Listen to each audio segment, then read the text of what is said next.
trademarks are going to be what we think as entrepreneurs of your brand names, your logos, things like that. So I want to focus in on one specific aspect of trademarks, trademark law, because I think it's very critical for entrepreneurs to understand.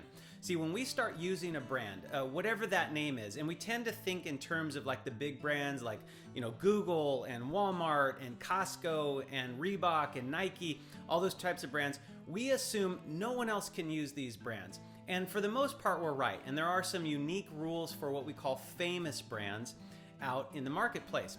However, for your average entrepreneur that's doing business with a brand, we want to believe that we can get a monopoly on that brand, that no one else can use it.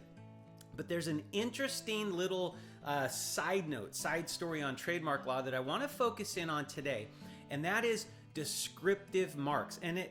I want to teach this because I think it'll help you understand why it's so important to get unique marks. Marks that are not common, they're not common words, they're not descriptive, they're not generic in any way. So let me give you an example, and I'm going to pull up a couple of slides here to give you this example. So in the first one, what you're going to see is Frosted Flakes, which is a registered trademark owned by, I think it's General Mills, okay? And right above that, you see Stater Brothers Frosted Flakes. And you think, well, wait a second, how could that be? We have a registered trademark owner owns the mark Frosted Flakes, and yet we have a cereal that's a competitor, right? It's what we commonly refer to as a generic that's called Frosted Flakes. And I'm going to give you a couple of other examples. The other ones that you'll see here are Cookie Crisps, and right above that you see one called Cookies. We also see Cocoa Puffs, and right above that you see Cocoa Crunchies, right? And then we see Lucky Charms, sorry, and right above that we see Magic Stars.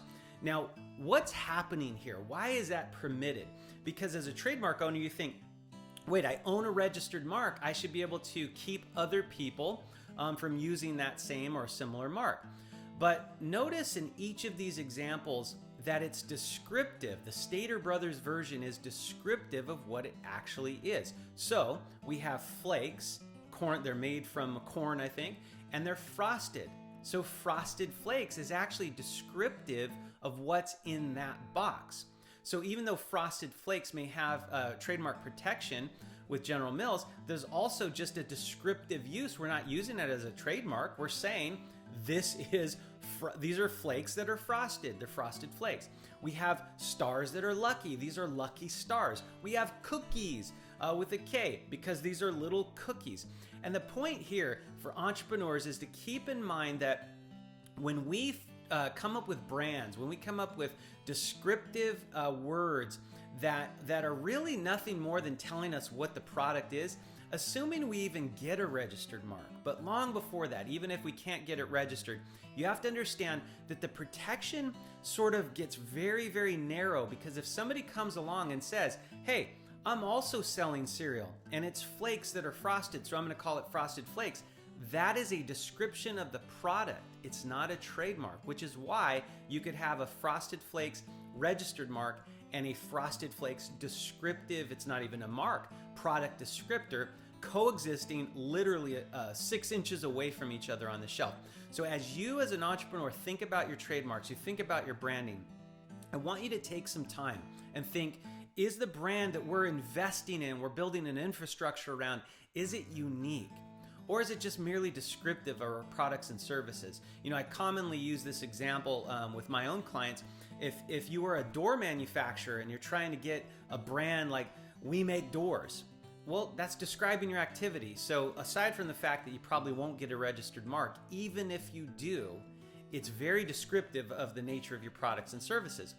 But if you make doors, but you call your brand Shoes, obviously there's no intuitive connection between shoes and doors, so it's not descriptive, it's not generic.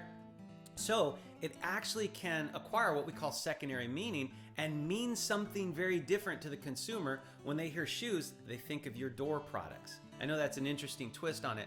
My point here is, as you're building brands, whether you've already had one that you're using and maybe you've invested a lot of money into it, or you're right now considering, how do we come up with this brand? How much are we going to invest in it? I want you to think about, is this brand identifier unique? or is it just simply descriptive of our goods and services?